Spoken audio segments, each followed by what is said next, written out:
Olá a todos, gostaria de agradecer primeiramente ao convite do Cafísio para a gente estar participando aí dessa semana de ortopedia desportiva. Para quem não me conhece, meu nome é Débora Ebling, eu sou fisioterapeuta com mestrado na Unesp de Presidente Prudente, doutorado na Unesp de Rio Claro, trabalho com disfunções musculoesqueléticas aí há mais de 5 anos, e entre um dos temas que eu abordo é a dor lombar. Então, vou estar compartilhando um pouquinho com vocês hoje a respeito do método Pilates no tratamento dessa queixa musculoesquelética tão frequente, né? Nós vamos discutir aí um pouquinho a respeito de como o método Pilates pode ser aí um instrumento, uma ferramenta no tratamento desses pacientes com lombalgia. Então, para a gente começar, a gente vai definir, ou a gente vai relembrar o que é a dor lombar. A dor lombar, então, é uma dor localizada entre a região inferior aqui, ó, do último arco costal e a prega glútea. Então, quando o paciente relata dor nessa região, indica aí uma lombalgia. A lombalgia, ela pode ter um comprometimento neural, ou seja, ela pode ter uma dor irradiada, e essa irradiação, ela pode estar relacionada com o trajeto desse nervo, então, uma dor irradiada para a parte anterior da coxa, quando, por exemplo, tem um comprometimento do nervo femoral, ou uma dor irradiada para a parte posterior, quando tem um comprometimento do nervo ciático. O que é importante a gente saber? Quando a gente fala de lombalgia, 85% dos casos são considerados lombalgia inespecífica. O que isso significa? Que eu não tenho nenhum achado em exame de imagem que justifique a dor do paciente. Então, esse paciente não tem uma herniação discal, esse paciente não tem uma compressão de raiz nervosa, esse paciente não tem, por exemplo, uma fratura, um tumor na região da lombar que justifique a dor. Então, a dor inespecífica, né, ela é atribuída aí uma parte muito grande, então, ao desempenho neuromotor relacionado aí aos músculos da coluna e aos músculos da região lombopélvica. Então, os pacientes com lombalgia crônica é aquele que a gente vai tratar, e por isso é importante a gente saber, então, que muitas vezes, quando a gente fala dessa patologia, a cronicidade da dor, ela vai além do comprometimento muscular. Então, a primeira coisa que vocês têm que ter em mente é que quando eu trato de um paciente com lombalgia crônica, a fraqueza muscular, a limitação da mobilidade é apenas um dos fatores que estão envolvidos na sintomatologia do paciente.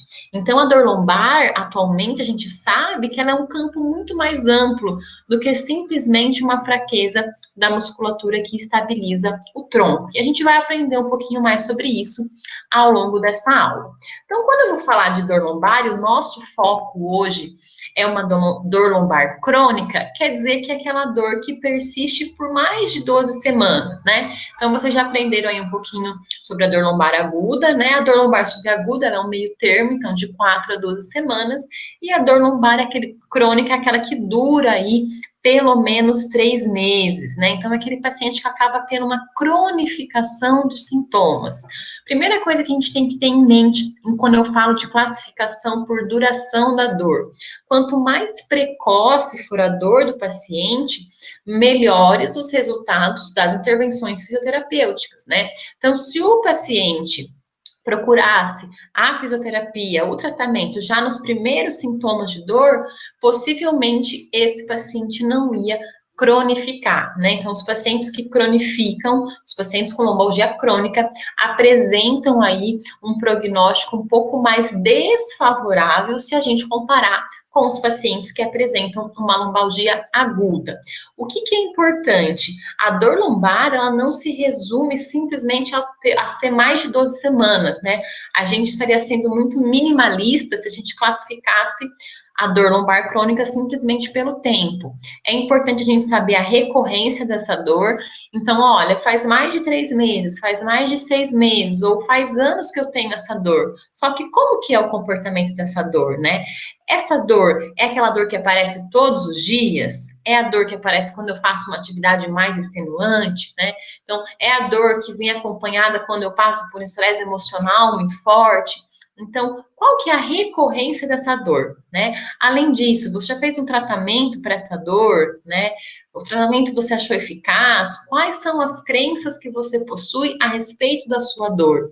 Então, apesar de, na parte didática, a gente usar a classificação de 12 semanas para dor lombar crônica, ela vai muito além disso. Então, é importante a gente ter isso em mente ao abordar um paciente com lombalgia.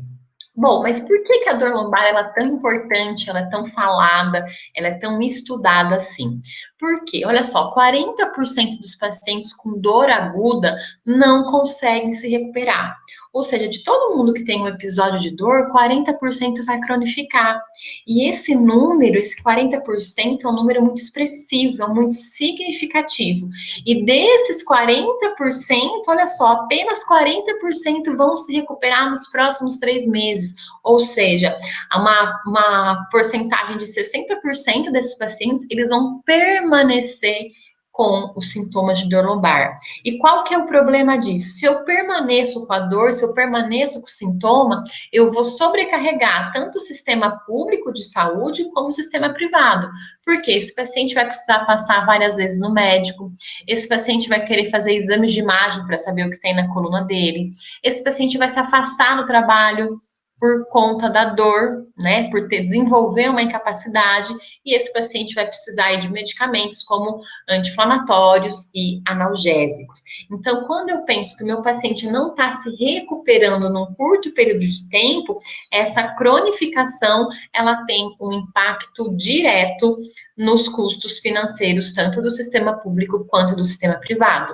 E aí é importante que a nossa abordagem como fisioterapeutas seja mais eficiente para eu evitar que esses pacientes cronifiquem. E aqueles que cronificaram, eu também preciso de uma intervenção que aborde exatamente as características do paciente para eu conseguir devolver ao paciente a qualidade de vida, a sua capacidade de retornar ao trabalho e de executar, sim, tanto as suas atividades de vida diária, de vida social e de vida profissional. Então, por isso que a gente precisa entender um pouquinho melhor sobre a dor lombar crônica e, consequentemente, entender se o Pilates é uma boa estratégia ou não para essa população. Então, mais uma vez, falando da importância, quando a gente olha para esse mapa mundial a respeito das patologias que causam incapacidade, e aí eu tenho um estudo publicado na The Lancet de 2018, né, um estudo epidemiológico, tudo que vocês estão observando na cor roxa, olha, tanto na América do Norte, Brasil, olha só, totalmente dominado pela cor roxa, África, Europa, Ásia, Austrália. Então, em quase todos os países, a dor lombar crônica, que é representada então pela cor roxa, é a principal doença que causa incapacidade funcional. Então, não tem como a gente não dar uma importância, uma relevância para esse tema, né? Por isso que é tão importante a gente estudar e a gente conhecer a respeito de dor lombar crônica, porque a nossa intervenção, então, é tentar mudar esse quadro.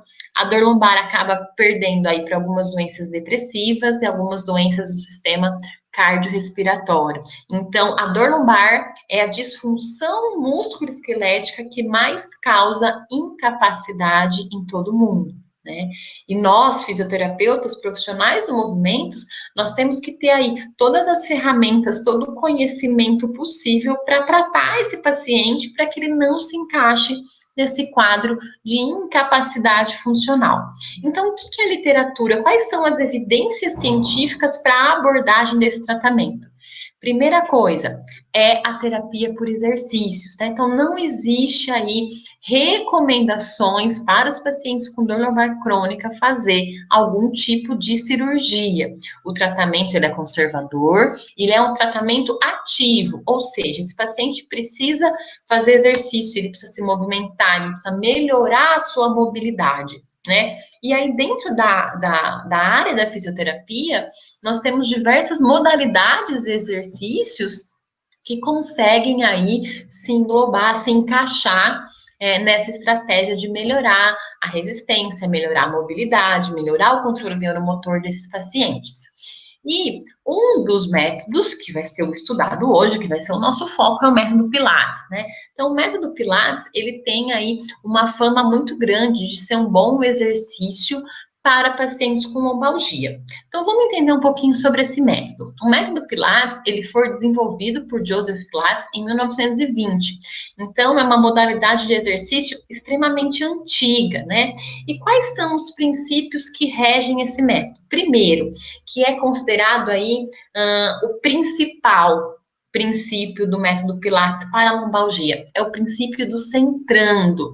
Então, o que é o centrando? Quando eu vou fazer uma sessão, um exercício do método Pilates, o método em si, ele exige um recrutamento da musculatura estabilizadora, que é o princípio do centro, o princípio do powerhouse.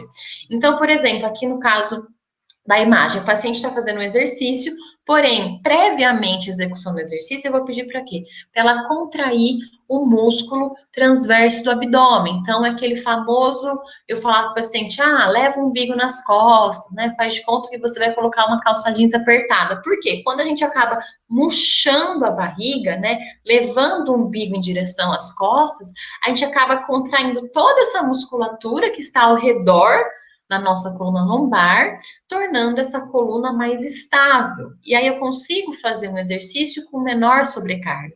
Então, o princípio do centrando é o principal diferencial do método Pilates. Por quê? Porque ele recruta a musculatura estabilizadora, né? Além disso, além de eu ativar o músculo transverso do abdômen, o exercício exige uma fluidez, então eu preciso de mobilidade para executar os exercícios do Pilates, então não tem nada de fazer movimentos em blocos, movimentos segmentados, muito pelo contrário, a gente preza pela fluidez do movimento, para o movimento ficar o mais harmônico possível.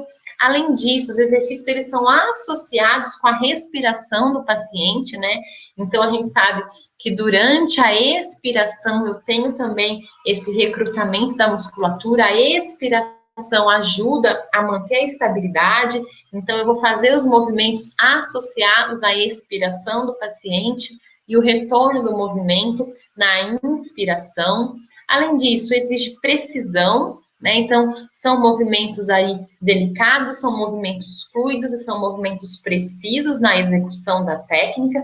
Então, quem faz o Pilates sabe que o Pilates não é fácil, né? Muito pelo contrário, acaba sendo um exercício cansativo, porque exige todo um controle do nosso sistema corporal. Além disso, e aí eu coloquei respiração 2 vezes, eu tenho que ter aí a fluidez para fazer esse movimento. Então, esses são os princípios do método Pilates, tá? O que é o principal quando a gente fala de lombalgia? Eu tenho que realizar aí o centrando, tá? Então, quando eu falo de lombar, se apeguem sempre ao princípio do centrando, ao princípio do recrutamento da musculatura estabilizadora. Bom, então vamos lá, vamos falar um pouquinho melhor sobre isso, já que ele é o diferencial. Então, se vocês olharem para a imagem, nós temos na parte de cima o diafragma, na parte de baixo o assoalho pélvico, na frente o transverso, na lateral a fáscia tóraco-lombar e na parte posterior nós temos os multífidos. Então, eu formo a minha powerhouse, o meu centro de estabilidade, né? O que acontece com isso? O Pilates, quando eu executo os movimentos do Pilates, eu estou, então, estabilizando essa região da coluna. O que acontece? Toda vez que eu murcho a barriga, né, que eu levo o umbigo nas costas, isso favorece eu ativar o músculo transverso do abdômen, tá? O músculo transverso do abdômen, que tá nessa direção, ele tem função de estabilização, é um músculo extremamente profundo, tá? E esse músculo está ligado à face tóraco-lombar. Então, toda vez que o transverso contrai, eu estou tensionando a face tóraco-lombar, que está na região póstero-lateral da nossa coluna, gerando, assim, maior estabilidade. Associado a isso, eu tenho os demais músculos, né? Assoalho pélvico, diafragma e multífido. E aí a gente tem que tomar um cuidado muito grande. Por quê? Às vezes a gente fala tanto para o paciente, né? Ó, ativa o centrando, contrai a musculatura estabilizadora. E em vez de desenvolver a estabilidade, que é aquilo que a gente quer, que é aquilo que é importante para a execução dos movimentos, a gente acaba desenvolvendo uma rigidez, né? Então a gente acaba aí colocando o paciente um certo medo, né? Falando para ele assim, ó, se você não contrair o centrando, o centro, powerhouse, você vai ter dor. Não é bem assim que funciona, tá? Teoricamente, essa ativação no transverso do abdômen, ela deve ocorrer de maneira involuntária. O músculo transverso do abdômen não tem um controle voluntário do movimento, tá? É uma musculatura profunda. Então, aqui a gente tem que deixar duas coisas bem claras. Primeiro, que é a rigidez, depois o que é estabilidade. Então, estabilidade é eu manter o meu centro de gravidade estável, evitando aí sobrecargas, enquanto eu movimento membros superiores e membros inferiores. Quando eu deixo minha coluna rígida, eu faço movimentos em blocos. Eu consigo fazer o movimento do mesmo jeito, porém esse movimento é menos harmônico. E aí, com todo, né, esse boom que teve com os exercícios do Pilates, muita gente, às vezes por uma instrução errada, acabou desenvolvendo uma rigidez grande na coluna. E a rigidez, ela vai ser prejudicial para o paciente. O que a gente realmente quer é que essa coluna esteja móvel, que essa coluna se movimente. Então, nunca esqueçam a diferença de estabilidade e a diferença de rigidez da coluna, né? Que apesar do comando leva o umbigo nas costas, o músculo transverso do abdômen é um músculo que não está sobre o nosso controle, voluntário de ativação. Bom, e qual que é a outra diferença, né? Nós temos aí os exercícios que são realizados no solo e os exercícios que são realizados com aparelhos. Então, os exercícios no solo foram os primeiros exercícios aí criados pelo método Pilates. Então, como vocês podem observar na imagem, eu não preciso de nenhum equipamento, né? A não ser aí um colchonete. Eu uso o próprio corpo do paciente para realizar os exercícios. E nós temos os aparelhos do método Pilates, né? Os aparelhos clássicos aí do Pilates, que tem um diferencial importante, que são essas molas aqui, ó. Não sei se dá para ver bem na lateral. As molas, elas vão dar maior ou menor resistência ao movimento. Então, tudo depende da quantidade aí de molas que eu colocar para o meu paciente fazer o exercício. Então, é um jeito bem legal que a gente tem de graduar a resistência que o aparelho está oferecendo para o paciente. Então, esses dois métodos, né, seja em solo, seja em aparelhos, eles são eficazes e eles vão trabalhar, então, a ativação da musculatura do centrando e o fortalecimento, então, de membros inferiores, de músculos da região lombopélvica, que são extremamente importantes para manter uma boa estabilidade e também movimentação de membro superior. Então, o método Pilates, ele acaba sendo aí um exercício completo para trabalhar toda essa musculatura. Além disso, ele pode ser dividido aí em cadeias. Então, nós temos aqui a cadeia primária, um exemplo de exercício para a cadeia primária, tá? Então, centenas, por exemplo. Nós temos a cadeia oblíqua anterior. Então, quando eu trabalho aí de maneira com os movimentos.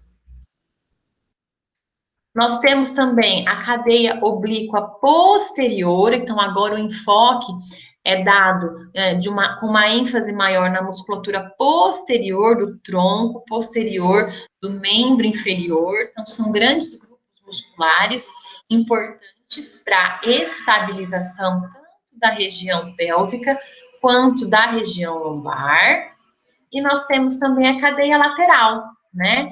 Que em alguns exercícios aí, a parte lateral da musculatura acaba sendo recrutada também, tá? Então, a gente tem que ver aí qual que é o objetivo da nossa sessão, né? Se eu quero trabalhar mais qual cadeia, e aí evoluindo de maneira progressiva com os pacientes, né? Então, geralmente a gente começa com exercícios mais controlados, com apoio, né, em decúbito dorsal, para depois evoluir para posturas que exigem maior controle de movimento, prezando sempre pela precisão e fluidez do exercício, né, nunca sobrecarregando as articulações, seja da coluna ou seja, do membro inferior. E nós temos a cadeia longitudinal profunda. Então, mais um exemplo de exercício que pode ser feito. Então, olha só como eu exijo uma melhor estabilidade, né? Então, trabalho aí os músculos mais profundos do indivíduo, mais voltados para a estabilização. Bom, então, para a gente entender por que o Pilates ele é tão recomendado, ele é tão prescrito para a dor lombar. O que a gente sabe? Os indivíduos que cronificam, né, que têm a dor lombar crônica, primeira coisa, os músculos estabilizadores que nós acabamos de falar, eles são ativados de maneira mais tardia nos pacientes com dor lombar. Então, por exemplo, se eu tenho um músculo que tem função de estabilização, esse músculo, ele tem que estabilizar a minha coluna antes de eu movimentar o meu membro superior ou o meu membro inferior. O que acontece nos pacientes com dor lombar é que essa ativação, essa pré-ativação, ou seja, primeiro estabiliza a coluna, depois faz o movimento, não acontece. Então, eu tenho um retardo na atividade dessa musculatura. Além disso, os pacientes com dor lombar têm uma insuficiência, eles conseguem ativar poucos músculos profundos, consequentemente, eles ativam mais os músculos superficiais, como os eretores da espinha, como, por exemplo, os oblíquos, tá? E aí, eles também acabam desenvolvendo a rigidez da coluna vertebral, que eu falei para vocês, que aí, às vezes, por uma informação não passada de maneira correta para o paciente, acaba acontecendo. Então, como que o Pilates vai intervir nesses 3 pontos que o paciente com lombalgia crônica tem? Primeiro, a partir do momento que eu estou trabalhando um exercício que envolve estabilização, que envolve o powerhouse, né, que no caso é o centrando, eu vou trabalhar na ativação desses músculos. Então, já vou conseguir uma intervenção aí nesse primeiro ponto, que seria atraso na ativação. Além disso, né, como os exercícios exigem fluidez, precisão, os movimentos do Pilates, também os exercícios, auxiliam a melhorar a mobilidade, tanto da região lombar quanto da região lombopélvica. Então, eu tenho uma intervenção através do Pilates que vai atuar tanto na parte da musculatura quanto na parte da mobilidade que está alterada nos indivíduos com dor lombar crônica, né? Então, quando eu pego os princípios do Pilates e algumas características dos pacientes que têm lombalgia crônica, a gente chega aí a essa relação, tá? Porque o Pilates é recomendado para dor lombar. Mas agora a minha pergunta para vocês seriam: o exercício com Pilates, ele realmente funciona quando eu falo de tratamento para lombalgia crônica? Quais são as evidências, né? O método Pilates, ele tem aí um suporte da literatura que diz, ó, realmente o método Pilates, ele é o melhor tratamento que tem para os pacientes com dor lombar? Então, baseado em todos os seus princípios, né, que nós acabamos de falar, baseado nas cadeias, baseado no recrutamento muscular, será que esse é o melhor tratamento para a lombalgia? Então, a gente vai entender isso agora. Essa revisão a respeito específico do método Pilates para dor lombar, tá? A gente está falando específico de uma patologia que foi publicada em 2015, é uma extensa revisão que tem sobre o método Pilates, tá? Ela participou aí, ó, mais de 500 indivíduos com dor lombar, e o objetivo do estudo foi realmente ver qual que era o efeito do método Pilates nos pacientes com lombalgia crônica. E olha que interessante. Nesse primeiro gráfico, não sei se vocês já estão acostumados aí a observar, a gente sempre fala que olha o diamante, né? Para onde está o diamante? Então, se é a favor ou contra. Então, do lado de cá, eu tenho o grupo Pilates, desse outro lado da reta, eu tenho intervenção mínima. O que seria essa intervenção mínima? Seria eu dar uma orientação, eu falar, ó, faz um alongamento, faz uma caminhada, né? Ou explicar para o paciente o que é a dor lombar, né? Então, eu fiz uma intervenção, mas ela foi mínima. Não teve aquela supervisão vindo para a clínica fazer os exercícios, como foi o grupo do método Pilates. Então, nessa primeira parte, ó, esse primeiro diamante se refere a uma medida a curto prazo e o segundo a uma medida a longo prazo. Então, tanto a curto prazo quanto a longo prazo, o Pilates, ele é melhor para reduzir a dor em comparação à intervenção mínima. Então, se eu tiver que optar entre fazer o Pilates ou fazer uma intervenção mínima, o Pilates, ele é superior, ele é sim melhor para dor lombar quando eu faço esse tipo de comparação, ok? Porém, quando eu comparo o método Pilates com outros exercícios, pode ver que tanto a curto prazo quanto a longo prazo, o diamante ele está cortando aqui, ó, tá? A divisão entre grupo Pilates e outros exercícios. Não existe diferença entre Pilates e outras modalidades de exercício. O que que isso significa? Bom, meu paciente não tem que obrigatoriamente fazer Pilates para melhorar a dor lombar, tá? Então, outras modalidades de exercício, como exercícios de estabilização segmentar, exercícios de fortalecimento para membro inferior, eles também vão dar o mesmo resultado quando eu olho para a dor e quando eu olho aí para a função do paciente, tá? Então, isso é um ponto importante. O Pilates, ele não é superior a outras modalidades de exercício. Ele é superior apenas quando eu quero fazer uma intervenção mínima, tá? Ou seja, se o meu paciente não tem dinheiro, por exemplo, para pagar uma sessão de Pilates, não quer dizer que ele não vai melhorar. Se eu sou fisioterapeuta e eu não tenho curso de Pilates, não significa que eu não vou saber tratar esse paciente. O que é importante? Esse paciente tem que fazer exercício. O exercício melhora a dor, melhora a função, reduzindo assim a incapacidade funcional. Mas eu não posso afirmar, com base em evidências científicas, que o Pilates é superior a outro exercício. Se eu quiser fazer Pilates, pode? Pode. Pilates funciona? Funciona. Mas ele não é melhor do que outra modalidade. Então, essa é a diferença. Então, eu posso falar que entre as ferramentas, entre as modalidades de exercício que eu tenho como fisioterapeuta, eu posso escolher o Pilates por ser a minha preferência como profissional ou por ser a preferência do paciente. Olha, o meu paciente, ele gosta de fazer Pilates, ok? Faça Pilates nele. Tá? Então, a preferência do paciente para a modalidade do exercício pode ser levada em consideração, já que várias modalidades que façam um exercício físico, elas apresentam aí um resultado positivo para os pacientes com lombalgia crônica, né? Então, para a gente entender por que o Pilates não é aí nenhuma ferramenta mágica, né? Quando eu falo de dor lombar, por que só o exercício em si, ele já vai trazer um aspecto importante. Quando a gente fala de lombalgia crônica, a gente precisa saber que é uma disfunção um pouco mais complicada e por isso que talvez não tenha diferença entre as modalidades de exercícios terapêuticos. Então, o que a literatura fala para a gente a respeito da dor lombar, do tratamento desses pacientes que cronificaram? Então, primeira coisa que vocês não podem esquecer, primeira não, porque eu já falei várias, né?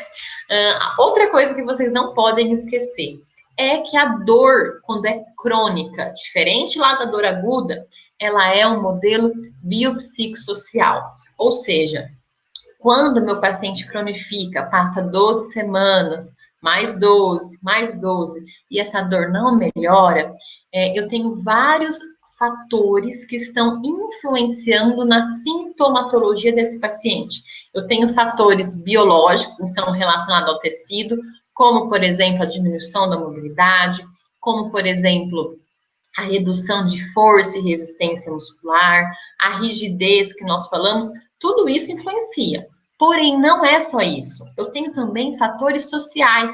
Quais são as atividades que esse paciente deixou de fazer por conta da dor? Esse paciente tem o apoio da família? Esse paciente ele tem convívio com outras pessoas? Eu tenho fatores psicológicos, né? Quais são as crenças e os medos envolvidos no paciente em relação à dor? Será que ele pensa que o exercício piora a dor? Será que esse paciente acredita que a dor dele não tem cura? Né? Ou então, será que o paciente acha que se ele deixar de tratar a dor, ela vai melhorar com repouso? Então, quando eu penso nessas três esferas, eu tenho que abordar as três no tratamento com o paciente. Então, olha, eu sou fisioterapeuta, tenho o método Pilates, adoro aplicar o método Pilates, ótimo. Mas e as outras esferas? O método Pilates, ele vai trabalhar a parte bio, mas eu não posso esquecer que a parte psico e a parte social também fazem parte da sintomatologia do meu paciente. E às vezes, esse paciente que tem dor lombar crônica, que te procura para atendimento, ele nem tem uma diminuição da capacidade neuromuscular. Pode ser, aqui eu acabei ilustrando 3 diferentes situações, né? Então, a primeira, a parte bio, é a que está pegando mais, são aquele paciente que melhor vai responder o exercício. Tem paciente que a dor está relacionada a uma ênfase maior na parte psicossocial, ou seja, nos medos, nas crenças. Por isso que é tão importante a gente identificar as yellow flags, as bandeiras amarelas, né? Nós temos questionários que ajudam a gente a fazer isso. Então, quando eu tenho um componente psicossocial envolvido, o prognóstico do meu paciente é pior. Então, não adianta eu fazer o melhor exercício do método Pilates se eu não abordar as yellow flags que estão influenciando em como o paciente enxerga a dor dele. Por outro lado, eu posso ter o paciente que o componente social é o que está pesando mais. Então, o paciente, por exemplo, que deixou de sair, é um paciente que não tem mais o apoio da família. Então, todos esses aspectos estão influenciando na dor dele. Então, lembrando, né, a dor física e emocional, elas são importantes, né? Então, a intensidade da dor, ela não é proporcional à intensidade da lesão, quando eu tô falando de um paciente com dor crônica. Os gatilhos emocionais e os gatilhos físicos vão gerar a dor do paciente. Então, nunca minimizem a dor do paciente. Eles falam assim, o paciente tem dor lombar crônica, tem dor há 2 anos, tem dor há 1 ano e meio, você avalia, ele tá forte, ele tem mobilidade. Aí você fala assim, não é nada, é coisa da sua cabeça. Não, né? Quando eu abordo os 3 aspectos da dor, eu entendo que o tecido biológico, a parte neuromuscular, é apenas um desses fatores. E nós, como fisioterapeutas, para a gente tentar acabar com todo esse quadro de incapacidade que nós falamos lá no começo da aula, a nossa abordagem tem que ser levando em conta o modelo biopsicossocial. Então, posso fazer Pilates? Posso, mas não se esqueça, o seu paciente precisa de algo que vai além disso quando nós estamos falando de lombalgia crônica. Então, quando a gente entende o que é a lombalgia crônica, a gente sabe que não tem uma modalidade de exercício que vai ser superior às outras. Eu entendo que o meu paciente com lombalgia crônica pode ter aí áreas diferentes que estão comprometidas. Eu posso ter um paciente que tem mais a parte emocional ou mais a parte física. E se eu adequo a minha terapia à necessidade do paciente, ou seja, um tratamento que é individual às necessidades dele, esse paciente vai se recuperar, a recorrência da dor dele vai diminuir e nós vamos, assim, conseguir impactar essa incapacidade funcional decorrente da dor lombar, que é tão importante aí no cenário mundial, tá? Então, o que eu quero que vocês levem da aula? Que o método Pilates, ele é uma ferramenta que pode ser utilizada, mas quando a gente fala de cronificação da dor, eu tenho outros aspectos envolvidos, e quando eu levo em conta todos os aspectos que causam dor, com certeza a minha terapia vai ser muito mais eficaz. Bom, então o que deve envolver? Terapia manual? Sim, mobilizações, manipulações, né? E se meu paciente tem uma restrição de mobilidade, eu tenho que trabalhar isso. Exercícios de resistência, fortalecimento e controle de tronco. Aqui entra aí o método Pilates, tá? Exercícios aeróbicos. Geralmente esses pacientes têm uma baixa capacidade física, eles se fadigam muito rápido. Então, o exercício aeróbico deve ser prescrito para esses pacientes. E tudo isso que eu acabei de falar para vocês envolve também a educação do paciente. Então, eu preciso que esse paciente saiba quais são os fatores que desencadeiam a dor. Eu preciso que esse paciente saiba que ele é responsável pela dor dele, né? Que a dor não é simplesmente um indicativo de lesão, que tem outros fatores na vida do paciente, emocional, social, que pode ser um gatilho para essa dor.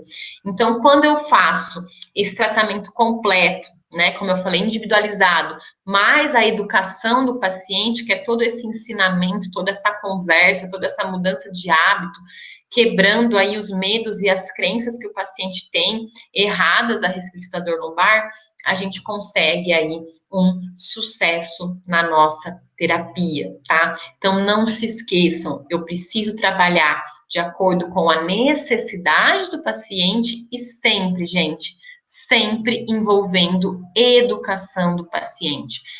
Eu garanto para vocês que quando a gente faz essa abordagem ampla, essa abordagem completa do paciente com lombalgia crônica, né, com ou sem o Pilates na minha sessão, dependendo da preferência minha e do meu paciente, eu vou conseguir aí ter um sucesso maior na minha reabilitação e, consequentemente, eu vou proporcionar uma melhor qualidade de vida para esse paciente. Então, a literatura está aí para auxiliar a gente, tá? Então, inclusive, quem tiver interesse para ler esses artigos aí na íntegra e tiver alguma dúvida sobre isso, pode aí entrar em contato comigo via e-mail ou via rede social. Mais uma vez, obrigada a todos, obrigada ao CA e até uma próxima.